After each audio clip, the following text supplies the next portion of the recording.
বাংলাদেশ বনাম নিউজিল্যান্ডের মধ্যকার টি-20 সিরিজের দ্বিতীয় ম্যাচটি বৃষ্টির কারণে পরিত্যক্ত হওয়ার পর এখন সবার নজরে সিরিজের শেষ ম্যাচের দিকে। চট্টগ্রাম পর্ব শেষে সিরিজ এখন ঢাকার মিরপুরে, তবে সেখানেও বৃষ্টির শঙ্কা উড়িয়ে দেওয়া যাচ্ছে না। বাংলাদেশ ও নিউজিল্যান্ডের মধ্যকার 3 ম্যাচের টি-20 সিরিজের দ্বিতীয় ম্যাচটি চট্টগ্রাম জহুর আহমেদ চৌধুরী স্টেডিয়ামে বৃষ্টির কারণে একটি বলও মাঠে না গড়িয়ে পরিত্যক্ত হচ্ছে। এর আগে প্রথম ম্যাচে 6 উইকেটের দাপটে জয়ে সিরিজে 1-0 ব্যবধানে এগিয়ে আছে স্বাগতিক বাংলাদেশ।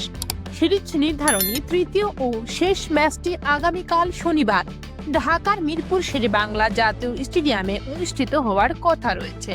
তবে আবহাওয়া অধিদপ্তরের পূর্বাভাস অনুযায়ী রাজধানীতে কাল বজ্রসহ বৃষ্টির সম্ভাবনা রয়েছে, যা ম্যাচটি সঠিক সময়ে শুরু হওয়া নিয়ে নতুন করে শঙ্কার সৃষ্টি করেছে। মিরপুরে পিচ কিউরেটর এবং গ্রাউন্ড স্টাফরা মাঠ প্রস্তুত রাখতে সর্বোচ্চ চেষ্টা চালাচ্ছেন। বিশেষ করে দ্বিতীয় ম্যাচটি পণ্ড হওয়ায় ক্রিকেট ভক্তদের সব আগ্রহ এখন এই শেষ ম্যাচটিকে ঘিরে। যদি ম্যাচটি মাঠে গড়ায় তবে বাংলাদেশের সামনে সুযোগ থাকবে নিউজিল্যান্ডের বিপক্ষে আরও একটি সিরিজ জয়ের রেকর্ড করারও। অন্যদিকে কিউরা চাইবে এই ম্যাচ জিতে সিরিজ সমতায় শেষ করতে। তবে সব পরিকল্পনা এখন নির্ভর করছে আকাশের অবস্থার উপর।